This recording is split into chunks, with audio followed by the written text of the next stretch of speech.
The financial advisor is the kind of person that basically, when you tell them they have to spend $10,000 in marketing, they say, I hope I get ROI in 2 months, Stuart, or I'm not going to do this anymore. That's a very myopic view. What most financial advisors do is they basically build their business scraping and clawing for cash flow. They never reinvest thinking about the long-term sale. The entrepreneur realizes that the real wealth in America, Stuart, it's only in two places. You either own a business or you have a lot of real estate. Newsflash, financial advisors. Real wealth is actually not built in the stock market.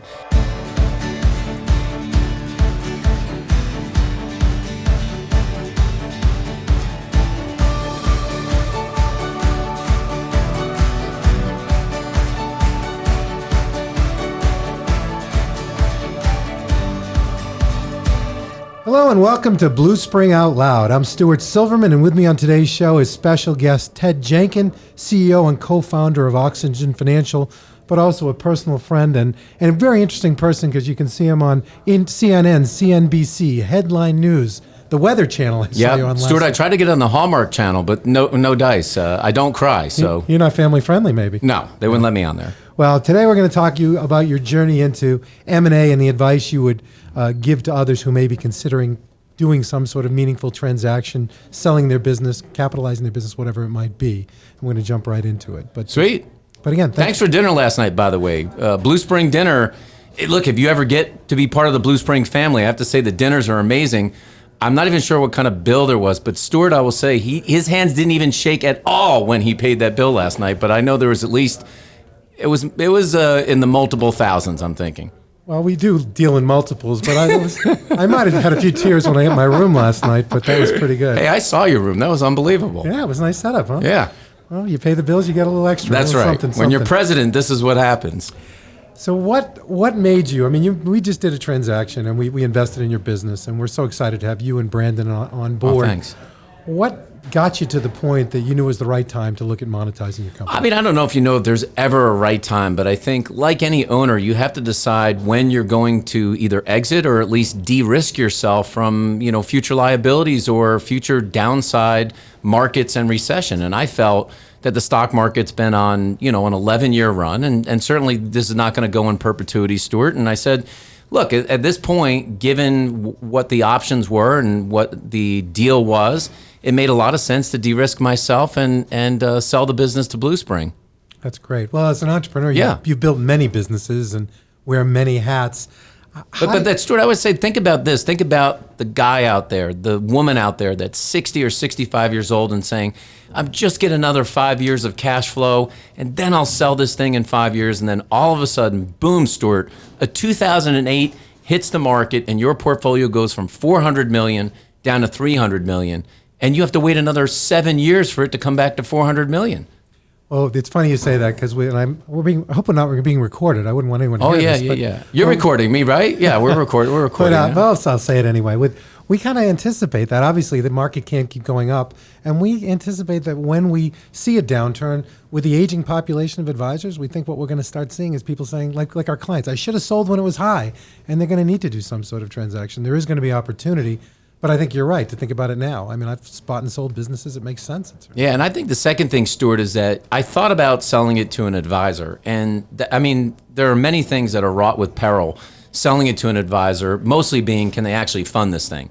Do you really believe that one person can take out a $4, $5, $6, $10 million loan and they're going to actually stomach taking it? Can they actually get it from the bank? And then can they pay it off? But you know what's worse? Is I always thought about that thing where I've seen advisors sell practices and then the advisor says, yeah, I want to leave the business. And then, Stuart, they're back in your grill. They're in front of clients. They're saying, well, wait a minute, that client needs me. It's like, you're not in the business anymore. And this was a really, I think, clean transaction. And we've got a great transition plan. Well, let's talk about the transition plan a little. You're going through a lot. It's been a lot. It's been 7 months or so. 7 months now. How's it going? And what are the biggest surprises, curveballs, or positives? I worked in corporate America for a long time before I started my business. And my biggest fear in selling the business is that I was going to become a corporate employee again. That, not only was I going to be on Kestra's payroll, but all of a sudden I was going to have to report to management and all these other things. But you know what, Stuart? Nothing could be further from the truth. I've been able to operate the business exactly the way that I operated the business before I sold it to Bluespring. And that has been the most pleasant surprise, along with my business partner, Brandon Hayes, stepping up and doing a great job transitioning me out of the day-to-day business of dealing with clients. It's funny because when we look at firms, some have a G2 in place, some don't. A G2 successor, for those who don't know. Right. But you found an amazing partner in Brandon. I did. He's G2. Unbelievable. How would you go about finding someone? How did you find him? Where do you find him? Any advice to people who have built these businesses? Because a lot are struggling to find that. I do. I think you have, let me tell you what I think the blue ocean is for finding G2 successors. I'm going to say it in one word: wholesalers. There are so many wholesalers that are right now thinking, how do I get into the business and get out of this racket of being on the road, doing dinners, having to hand out trinkets, being at these trade shows for 3 days, basically shaking hands and kissing babies, and they want to get into a practice. So the question is, do I buy one? Do I start one from scratch? And I'm telling you, there is a sea of opportunity in there. The second area is recruiters. There are a lot of recruiters that work for different independent broker dealers and wirehouses out there that are sick of the rat race of recruiting. And those are two, I think, biblical opportunities over the next 5 years. It's great. The only caveat there is they got to take a step backwards to go forwards. Probably. But there's a learning curve, but there's no better business. It's in some cases they do if they were a top-end wholesaler, but there are a lot of them that, they can jump into it and do pretty well. Well, our whole focus, as you know, at Bluespring, and you're a big part of this, is trying to attract more of these G2s and showing them that, less than 11% of the industry is under 40. We've done a terrible job showing these people that this is one of the best industries you can be in. You make a big difference in people's lives. You get paid well for it, and you have fun. 100%. So I think it's a question of how do we attract more of these people? How do we show them this path? And what do we do to let everybody know? Look, there are so many colleges and universities today that offer a certified financial planner degree or that certificate that gets you into that process. I would say if you have one of those colleges locally, we've already recruited a number of employees from there, and you train them, you build them into your system, and then eventually they graduate into this G2. I was fortunate that I found Brandon because he was a recruiter for FSC, and he joined us actually as a recruiter and then got into private production, and then we pulled him into the practice. But there are a lot of opportunities, but it's not going to happen, Stuart, if you're sitting in your office. Well, if you want to bash Brandon, feel free to, because we just had him on a podcast and he bashed you. No, he was. Did he bash me? He was great. He had a good time. That son of a... No. So I'm curious about something. For you, again, we're 7 months into this, but when I first met you, when we did when we made this acquisition and this investment in your business, you were managing a lot of client relationships. What's it been like? Have you been able to successfully transition them to other advisors in your firm, to Brandon and the rest of the team? And how's that gone? Better, worse? We're about halfway through it right now, and again, pleasantly surprised. There's been virtually nobody that's left in this process right now. And I think clients understand the fact that I'm doing different things, not necessarily leaving the business, but doing bigger and better things for our firm and ways that I can build my own brand out there. And they've seen me over the years doing television, and they knew that I was running Oxygen Financial, so I don't think it's any surprise to them whatsoever. And I think, we all think, Stuart, our clients love us, and they probably do. But like any dentist, doctor, any professional relationship, if there's a smooth transition, clients are very reasonable in understanding that you may not be the person that's there anymore, despite the fact that your ego says, well, without me, they'd all be gone. Everybody's replaceable, Stuart, including me, and I'm glad I was replaceable in this practice because that's the idea.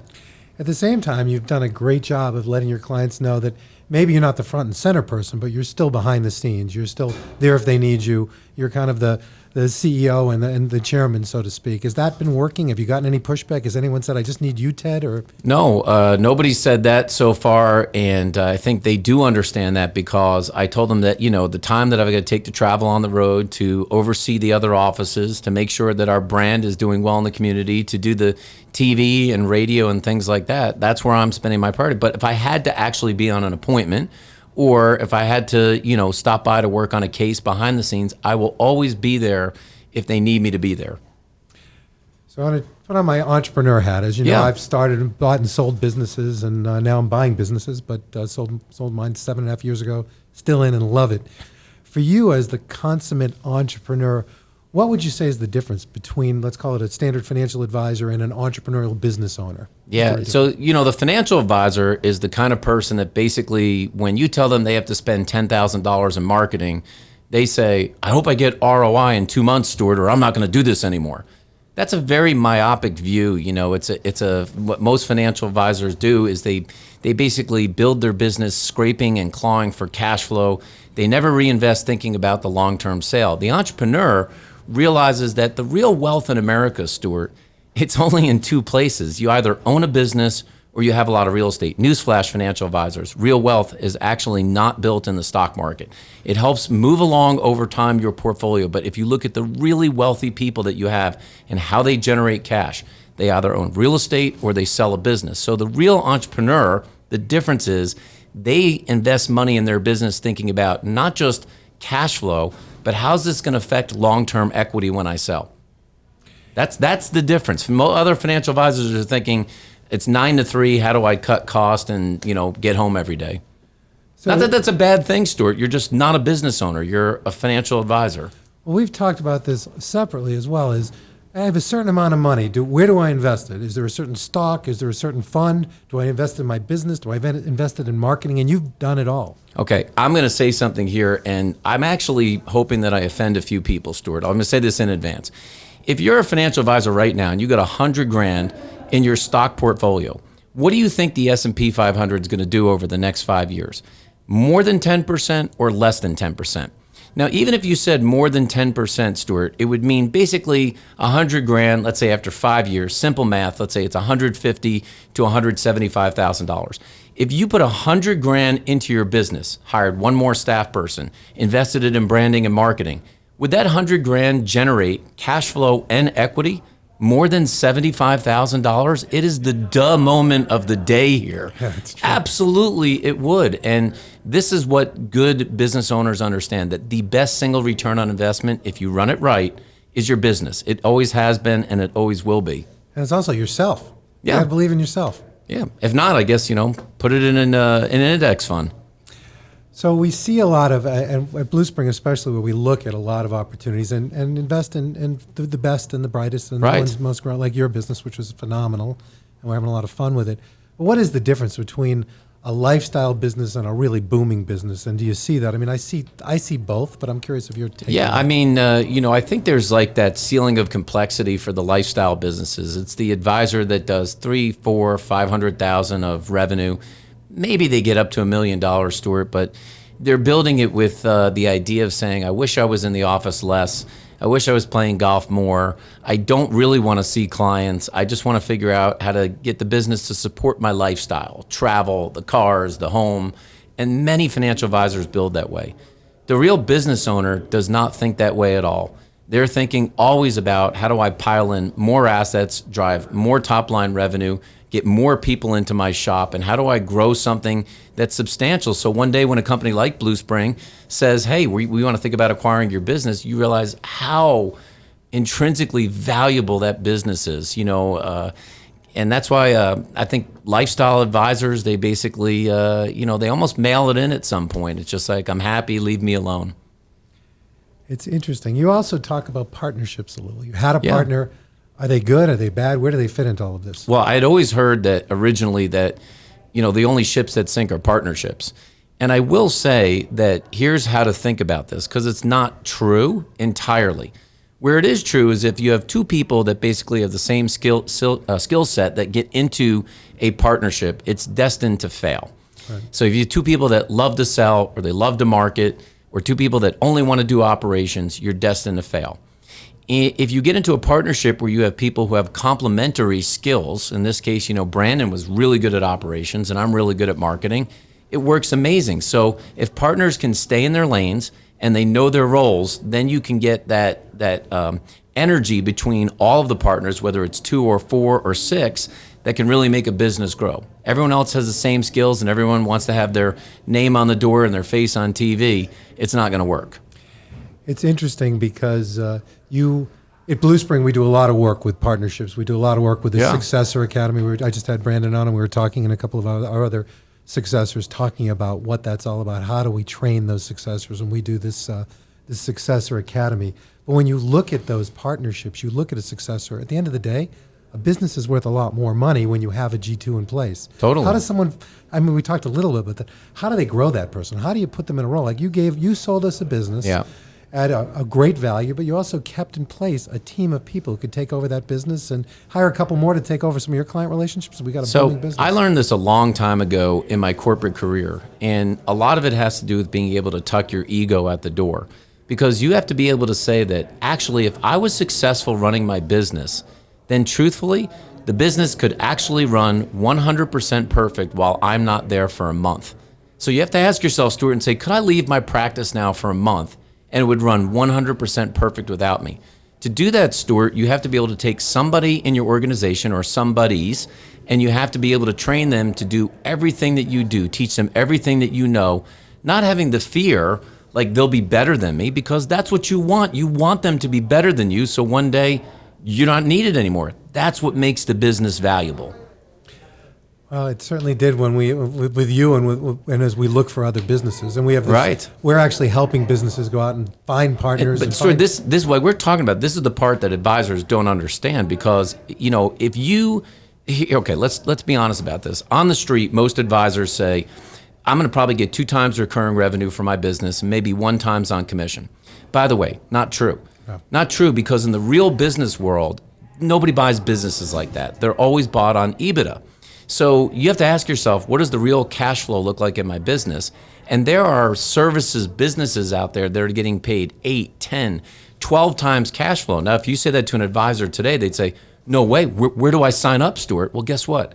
That world is here today. If you have a business that has a successor, it has a transition plan, and you actually have a business with repeatable processes and systems, then you can go to a company and you can sell for a lot of money. Well, a big part of that, and you're absolutely right, and I wish more people recognize that, but a big part of that is also a growth engine, a brand, a marketing plan. That's right. I was just in a presentation, I was talking about the fact that a lot of firms don't think about that. They think, well, we have X amount of assets under management, here's what it's worth. And we're saying, hey, I want to buy businesses that can show me they can keep growing that. So it's so funny, Stuart, that you say that, and these are advisors that are supposedly managing stock portfolios for clients and seeing on Wall Street all day long that if your company doesn't grow in top line revenue and it doesn't grow in EBITDA, Wall Street does not reward them. It actually punishes them. Why would you think that's anything different for your business? That's what I'm blown away. Like, you're in the business. This is what you do. You advise people on buying stocks and bonds. You're right. And yet you don't look at your own business the same way. Yeah, and as you said, you don't see the investment going into marketing and whatnot. What about branding? Is that important for a business? It not only is important, I think it is the king and queen combined on the chessboard, because people are so inundated, Stuart, with information today. Their phone, the PC, you're constantly having ads and different things and news stories run in front of you. You can't remember what you saw 2 days ago. So, and by the way, you can disrupt in a big, big way. We heard today a whole discussion about the disruption that Harry's and Dollar Shave Club did to Gillette and Schick. Sure. You have to have a brand today, or otherwise you're invisible. You're invisible. You may not think it. You may say I have a good business, but you know why you're not getting more referrals? Because nobody's got a story to tell. Nobody remembers your name as top of mind. So how do wealth management firms, how do advisors create a brand or take something? A lot of people listening, our listeners have been 10, 20, 30 years in business. How do we translate that? You're going to hate me. You're going to hate me, some advisors, for saying this. But look, get your name off the door. I know there was like Rick Edelman who did it and maybe Ron Carson who did it. But honestly, your name is not a brand name. And by the way, Stuart, neither was mine. It's the reason I did Oxygen Financial is I never wanted my name on the door. I wanted to have a brand that people could remember, a tagline. So I did Oxygen Financial, breathe easier. Number one thing you can do is to start posting something on social media daily. If you want to double your referrals in the next year, simply post a story every day or a video or something in your company for 365 days, and you will double your referrals, because your clients that are on these social media platforms will actually have something to talk about to the people that you want them to refer to your company. Otherwise, why would they get excited to refer you? They got nothing to talk about. Right. Why are people so hesitant to do that? Because it seems so easy to do and so fundamental, but I see firms every day say, yeah, we hope we'll get more referrals next year, and that's it. The moral of the story is that 99% of the advisors are penny wise and pound foolish. Maybe not the 1% who are listening to this podcast, Stuart, but most people, if you told them invest $20,000 in marketing, they would say, 20 grand, Stuart, I would have to get a wholesaler or 2 or 3. It's like, any normal business, Stuart, generally speaking, will put 3 to 7% of their top line revenue into marketing. So if your business does $1 million in gross, do you have $30,000 to $70,000 going into marketing, or do you have 5 and maybe a wholesaler who puts on a client event? 5,000, not 5%. Right, 5 grand. Yeah. So it's to me, it's the biggest mistake advisors make, because the whole way you grow the business is you either squeeze more business out of your existing clients, get more business from the existing ones, or you get more new ones. You can only get more new ones by either acquiring or doing it organically. And organically is not hard, but you have to basically put some time and energy into making it happen. So as you know, our business model at Bluespring, when we acquire a firm, we give them a big incentive on the backside to help grow that firm. Right. Because we want them to be our partner, and they are our partner, but we want to share even more of their earnings with them. If you had that and someone said, okay, now I'm going to up my budget and put my 3, 5, 7% in, where do you put it? How do you do that for someone who hasn't done that? So think about this like a home movie theater in your basement. The way you don't do it is put one speaker under the TV. The way you do it is you have to build surround sound. And that means that you want some direct marketing, i.e. doing LinkedIn lead generation, Facebook, do that directly. You want a social stack, which is the surround sound of posting every single day on those platforms. You want to make sure, this is the number one thing for advisors, do you have a referral gift system? Obviously, we have FINRA guidelines that you have to stay within, but when your client refers you to someone and they become a client, do you actually send something to them to let them know that they referred you? These are the kinds of things that you put in place to create a 360-degree surround sound system. One of the things we did, Stuart, is that I co-pack coffee now. When clients come in, I give them freshly ground coffee, and it has the Oxygen logo. There are some clients that think we make coffee. I was going to show you the new business cards. I do die-cast metal business cards. Yeah, you like that? Nice. That's how it sounds in the thing in there. And when people get that, they go, there's nobody I give that card to, Stuart, that doesn't say, this is pretty cool. And I say, Stuart, listen, the difference between us and the other companies out there is that we're world-class in everything we do, even our business cards. So you could do your financial services business anywhere, but I'm asking you to give me a shot to see what you have and see if we can help you.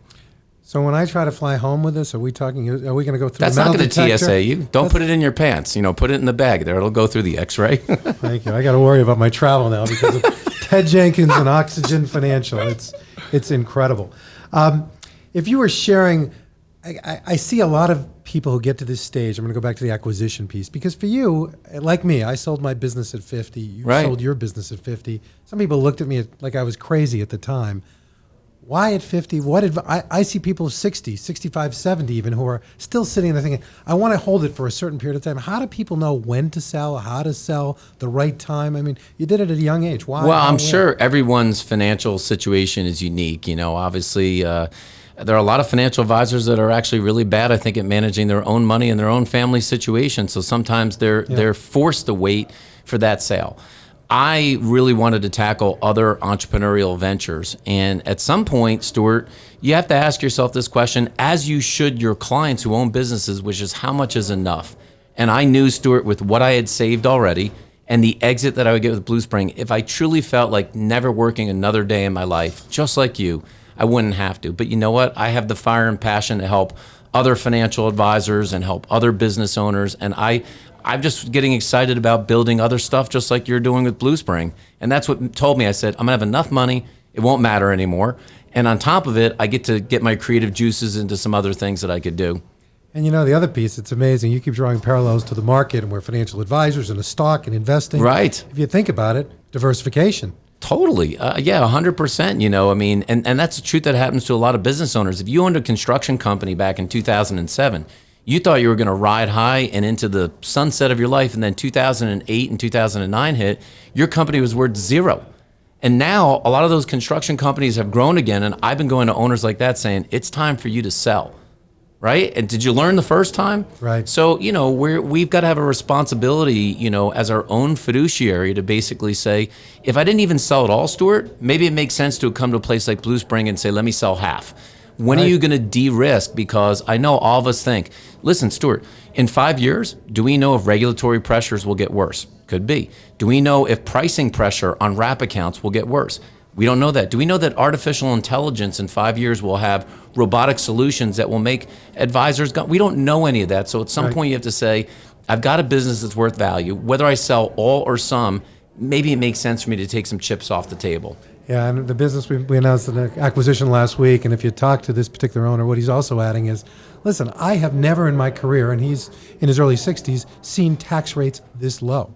I can take advantage of low capital gains. He said, I've never seen 20% the market this high. I've never seen multiples this high. He said, I'd be an idiot. I give my clients advice all day. I look at all of these things. It makes a lot of sense, right? I think so. That's another great point. I really hadn't thought about that. But yeah, with cap gains being 20% and try to find yourself a zero state tax, whether it's Florida or Texas or one of those to be in, 20% is nothing to pay on a sale, especially because most of it's goodwill. So some people would say, I mean, you're everywhere. Everywhere I look on, I put on any social media. I'm sitting watching my news in the morning. It's working. What do you do for fun? The funniest thing, Stuart, is that a lot of people collect a lot of things, right? And I would joke with my staff a lot because I collect LLCs. In fact, so much so that I think I ran out of disclosure space on my U4. And Corinne Coucher in the home office laughs at me and says, you can't send any more of these because they're going to run out of space. But the funniest thing that I started doing is I would buy some LLCs with some names that I think one day like domains. So I buy LLCs. I own probably 1,500 domains. This is your hobby. This is my hobby. And I bought an LLC, Stuart. The name of the LLC is LLC LLC, but it's Spanish. It's ELELSI, LLC. It's LLC LLC. And I was thinking that one day there's going to be some Mexican restaurant or something that's going to want it from me, and I'm going to sell it for a lot of money. Have you sold any of these yet, or are you just accumulating? I've sold a few domains. I mean, never for big money. I've sold a couple for a couple $1,000s, but I continue to collect them because to me, it's just like buying real estate, Stuart. Eventually you're going to run out of domain names, just like you're going to run out of land. Like Will Rogers said, they ain't making any more of it. So I buy those strategically that will help my business, or things that could be a future business, or things that I think somebody's going to start a business, but I don't want to, and I just hold them. So that's your fun. I love it. Like, yeah, I'm not a golfer. It's just, you don't want to play golf with me. I don't find that fun. And, a lot of people will say to me, Stuart, they'll be like, you work too much. You got to slow down. And it's just, why? Why do I have to slow down? I look at people like Warren Buffett and other people that are 90 years old and they're still working. And I found, Stuart, that the people that continue to work, to me, they end up being healthier, more energetic, more youthful. Their brain is sharper. So I don't ever think I'll retire. I really don't. I just don't. That word seems like such a foreign word to me. I think I'll get involved in different projects that are interesting and have fun with them. Well, I have to say, I'm glad we got the Bluespring name before you picked it up on the domain. BS was taken, but maybe that was you as well, because that seems to be a fitting name. I don't know. Did I have that one in there? I don't know. That works really well. It's kind of fun. When I think about you and I see all the fun you have with your businesses, I suddenly realize as you talk, this is no longer about money. What is this about? No, I think, it's a really good point, because obviously money doesn't bring happiness. It can buy you some stuff. But to me, I've been in this business for 28 years, and my goal is to leave a legacy. And, there's the legacy of leaving money to your kids, but the legacy of making other people better in life. And I don't remember where I heard the comments about, one day when you die, the measure of what you've done is by how many people are at your funeral. Right. And I hope not to die soon, but, I try to do everything I can to help other human beings get better and share whatever knowledge I have. And, one day, hopefully, I'll have made an impact in this industry. And last year, Stuart, Investment News, which is a big magazine, they gave me an award of one of the 9 innovators in our industry. I was inducted in that. The 2 icons were guys like John Bogle. And so, I look at it and it's like, you never know who you're impacting every day. There are people that watch you from afar and they do better in life. And that to me is very fulfilling. It's very rewarding to see my staff, my team that I'm around every day, but other people that I just can help to become better. Well, speaking of that, I know this is a little side tangent, but it's relevant because Yeah. I think one of the things you're also building for smaller firms and frankly for Bluespring, you're building Oxygen, which is a phenomenal network and Yes. a great concept. And I think part of that, we see that as a potential breeding ground for acquisitions for Bluespring. Yes. Because you've proven something I've never seen anyone prove. You've proven that you can get online, you can actually build a business through social media. And everyone I say that to doubts that. Is that a fair statement? Is that not fair? Is that No, I think it's very fair. I think that And there marketing. are a lot of naysayers that think it's a joke and it doesn't work, but we're turning heads even inside of Kestra and advisors that are on this platform, and we acquired 377 new clients last year. Wow. In the practice that Bluespring acquired, Believeland, it was 123 new clients last year. The average household size was about 700 grand. Where'd that come from? It's a smattering. You know, the referrals, most advisors will never give credit that their social media drove referrals, but it's about half referrals, half digital. LinkedIn, Facebook, the blog, ebooks that we give away, all those things, the TV appearances I've done, they all generate people into a funnel. So you have to have your website to be able to be ready to generate you leads. If it's not ready to generate you leads, you probably got to fix that. But I wouldn't be looking very short term that I did social media for 2 months and it didn't work. It doesn't work that way. It's you have to put 12 months into it to build the base, and then you'll probably double or triple your referrals. And would you say, I shouldn't talk numbers here, but are you putting in that 3 to 7% towards your marketing? Yeah. Well, not with you, not with Bluespring. I used to, no. We Got to invest to grow.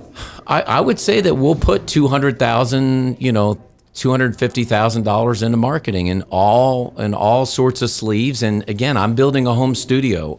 What you said a few minutes ago, I want to meet people and they go, man, Ted, I just see you everywhere. And I go, then it's working.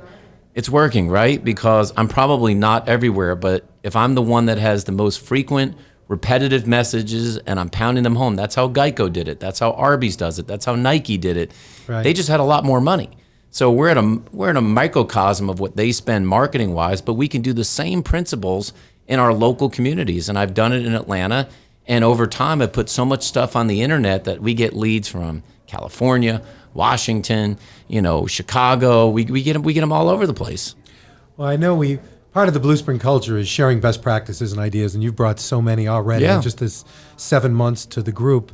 And one of the things you talked about, I think, was a surprise, but makes a lot of sense as I think about it, is the perception of wealth management firms was we can only post on wealth management, on the market, on investments, and yet some of your medium, your messaging is all across the board and much more human interest and thought-provoking kinds of things. Is that an accurate statement? Oh, it is. If you think about what hasn't changed in the business since I started in 1991, there's only 2 reasons why every client does business with you. 1, they like you. 2, they trust you. And that's all that you're trying to do on your social media and on the internet. That means you don't have to talk about stocks and bonds. You could talk about how to save money at Target. You could talk about how to do a kid's birthday party for less money. There are some things I talk about that are just leadership things about how not to be in a bad mood or a way to be better with your time management. But the fact is, they're still looking at me and saying, do I like this guy? And do I trust this guy? If I do, I'm probably going to refer more people and do business myself. That human nature, Stuart, will never, ever change. Technology might change. Human nature does not change. And that's what advisors need to remember. Well, we have to wrap up, but I would be remiss by not asking you one big question, because again, this is a lot about, a lot of people were asking, wow, Ted actually sold off the practice, is still running it and doing an amazing job, but has moved on to new and exciting adventures. What advice would you give a wealth management firm, a financial advisor who's thinking about this and saying, at some point, maybe, when, now, how, where? I mean, what did you learn from this process and what should they be thinking about? I just think that if you go down the path of even looking at selling your business, I think you're going to be shocked about the partnership that you could have with Bluespring and shocked about the multiples that you could sell your business for and the opportunity that even if you still wanted to run your practice, you could actually sell it and still run it. Because to me, what I learned in this process is that really what the main parent company, Bluespring, cares about is still, can you help us run a very healthy, successful business? Yes, you might not be the 100% owner anymore, but we don't want to change anything you're doing. Right. We just want to be partners in helping you infuse capital and grow. And that is a very exciting thing. So I think there are a lot of advisors out there. If you're thinking about selling to another advisor, you might need to think twice and look at an option like Bluespring. It's been pretty good. And it's interesting, as you said, when we look back at the acquisitions we've made a lot of them very quickly. Our expectation was sort of from our parents' generation, where you sell a business and you retire. And what we've seen overwhelmingly is more advisors are like you and I. More business owners and entrepreneurs are saying, love what I do. I want to take some chips off the table, some or all. I want to stay on and keep running it. Let me be an entrepreneur or an entrepreneur, be my partner. Right, exactly. And so for us, again, if that's my biggest aha about this whole thing is most of the people that are here are going to be here to stay. They're not saying, let me go to retire in 2 or 3 years. You can, and we have no problem with that. But guys like you and me, I think we're going to be here for years to come. I'm fired up. I got more business, more opportunities. It's been fun to be involved in these podcasts and breakouts. And I have to tell you, Stuart, since the acquisition, I can't even tell you how more relaxed I am. I think advisors, you don't realize the stress that you're under every day. We have a very stressful job. And being able to take your chips off the table and either get out or run the business or whatever it may be, your life gets better. And life's not all about money, Stuart, right? Enough that, you can have fun, and sometimes you have to ask yourself, when's enough's enough? Well, unfortunately, our time is out, and that's all for this episode of Bluespring Out Loud. But I do want to thank you, Ted. Again, you're a good friend. You've taught me so much over the years, and to be a partner with you now is really exciting. It's exciting stuff. Bluespring. We're going to have a lot of fun, and we already are having a lot of fun, including the dinner last night. Yeah, that was fun. But other than that, I want to remind our listeners that if you think about it, subscribe to this podcast. You can find us on iTunes, and we don't want you to miss an episode. Are you on iTunes now? We're on iTunes. We're getting big time. I'm going to download it for the car. Well, you got to listen to me. I listen to you all the time. But thank you so much, Ted. Great. Thanks. I appreciate it.